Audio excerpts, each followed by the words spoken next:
Jõhker tapmine Kauhajoki kutsekoolis on toonud Soome kodudesse leina. 22-aastane Matti Saari tappis kutsekooli eksamiklassis 10 inimest ja lõpuks ka enda.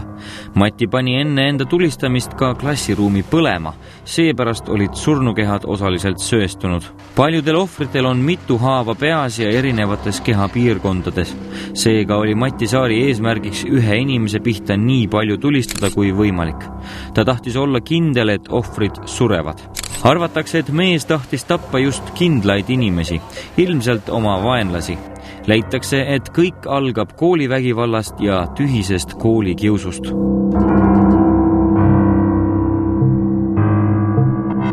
Ka Eestis on koolivägivallaga probleeme. Pea igas klassis on mõni laps, kes teistest erineb ja peab taluma klassikaaslaste mõnitamist. Pole harvad ka juhtumid, kus mööduvast koolipäevast jääb põlualusele meelde vaid hirm ja klassikaaslastelt saadud keretäis. Inimene tahab tunnustust ja tähelepanu ja üks variant on siis selline, et kui ta normaalsetes ühiskonnas kehtivate reeglite järgi seda ei saa, siis ta otsib seda pseudoteed pidi. See on üks asi. Teine asi on, et väikse lapsena kasvades ja teda kujundades on olemas siis teatud instinktid ja eelsoodumused, mida siis toetades kujuneb üks tüüp välja või maha surudes ja teisi toetades tuleb teistmoodi välja. Eestis pole veel tulistamiseks läinud ja inimohvrid on siiani olemata. Paraku ei tähenda see seda, et ohvreid üldse poleks. Kui mina kunagi siin samas koolis käisin, siis ka minu klassis olid 2 loomapiinajat. Spordilaagris nad puhusid konnasid lõhki ja kodus Tallinnas nad viskasid Õismäel majakatustelt kasse alla. Tol ajal peeti seda kasvuraskuseks ja lihtsalt poisikeste tembuks. Kas see suhtumine on ka tänapäeval muutunud? Kui mitmest juhusest siis Loomakaitse Selts teab, kus lapsed on segatud loomade piinamisse sel aastal? Meil on laekunud siis 2 kaebust, et kus siis on kass põlema pandud ja siis on 2 juhul varesel jalad alt ära lõigatud. Kaadreid piinleva kassipoja põletushaavadest me teile ei näita. Koolilaste põletatud kiisu toodi veterinaari juurde Harjumaalt Ääsmäelt. Kass oli väikse pappkastiga kaasas, kassipoeg, mis oli siis konkreetselt ära kärsatatud. Tal oli igal pool keha peal selliseid põlendkoldeid, mis siis karvakoldeid, mis siis haisesid mõnusalt kärsaisu järgi. Ja silmad ja nägu, see oli lausa niimoodi väga jube. Et silm nagu oli eriti nagu viga saanud. Ja kahjuks me ei saanud kassi muud moodi aigata, kui lihtsalt pidime selle kassipoja magama panema, mis oli siis väga kurb. No see on ju ääretult häbematu, et ma olen täiesti kindel, et mõni väikene kiisupoeg ei suuda mõnele inimesele nii palju halba teha, et ta peaks teda ründama või teda nüüd piinama või ära tapma. See on minu jaoks, minu maailmapilti selline asi ei mahu. See on sellel aastal juba teine juhtum, kui Loomakaitse Seltsile anti teada põlema pandud kassist.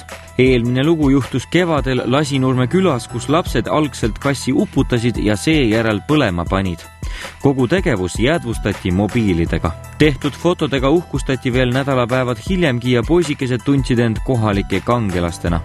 Milline on aga kõige võikaim kassidega seotud tegu, mida loomakaitsjad teavad? Kõige võikam ulatub 10 aastat tagasi, siis rohkem kui 10 aastat segi tagasi, kus siis leisipoisid püüdsid kinni kassi peale kooli, lõikasid tal käpad ära, avasid kõhu ja siis kui mööda läks postitöötaja, kes siis juhtis nende tähelepanu sellele, siis nad lömastasid kiviga selle kassi pea, tapsid ära. Mida me siis valesti teeme, et meie võsukesed koletisteks muutuvad? Kas eestlase rahvuslik eripära on piinamis- ja tapmise vajadus? Kuna tänapäeval on kõik see elu on nii tormiline ja isa ja ema kõik tõttavad sinna 5 parema hulka ja kodus lastega aega tegeleda ei ole ja isal ja emal omavahel suhtlemist ei ole, välja arvatud rusikad. Ja kui meil on kodus näiteks väiksed loomad, kelle teest tuleks siis hoolitseda, sööta ja neid kammida ja puuri puhastada, siis meil tekib loomaarmastus ja kui me looma armastame, siis me armastame ka inimese looma. Kui meil kodus neid ei ole, neid loomakesi ja isa, kes siis peksab ema, siis meil tekib siis teistmoodi arusaamine sellest loomamajandusest ja mõtleme, et kui isa võib ema peksta, et siis ma võin ka siis klassikaasast peksta ja et need kõik hakkavad mõjutama, et see laps jääb tähelepanuta ja siis ta läheb sellise pseudotee peale. Kui ta juba neid loomakesi piinab, siis mitte ainult, et ta tulevikus suuremaid loomi piinab, see on kaunis suure tõenäosusega, et ei löö risti ette, et seal mõnel vennal ka siis, nagu öeldakse, harjutusi noaga teha või kui ta siis tänapäeva ühiskonnas ka kuskilt raha kogub ja pistooli kätte saab, et siis mida rohkem sinna magasini sisse mahub, et proovib, kas saab kogu selle magasini täie märklaua pihta. Nii et sümptom on, või see, ütleme, see tunnustäht, et agressiivne looma suhtes on väga tõsine. Mina käiks need lapsed ka siis psühhiaatri kontrollist läbi. Kõik suured asjad saavad alguse väikestest. Kas tänastest kassipõletajatest saavad homsed mõrtsukad? Mõelge sellele, sest kuidagi õudne ja raske on vaadata koolimajade juures süüdatud küünlaid. Et minu lapsed on kukununnud ega tee kellegile liiga, ka teie lapsed kindlasti on imetoredad ja ei peksa kaaslasi ega ei pane loomasid põlema. Küsimus on, kus kohast siis tulevad need julmurid meie koolidesse? You will die next.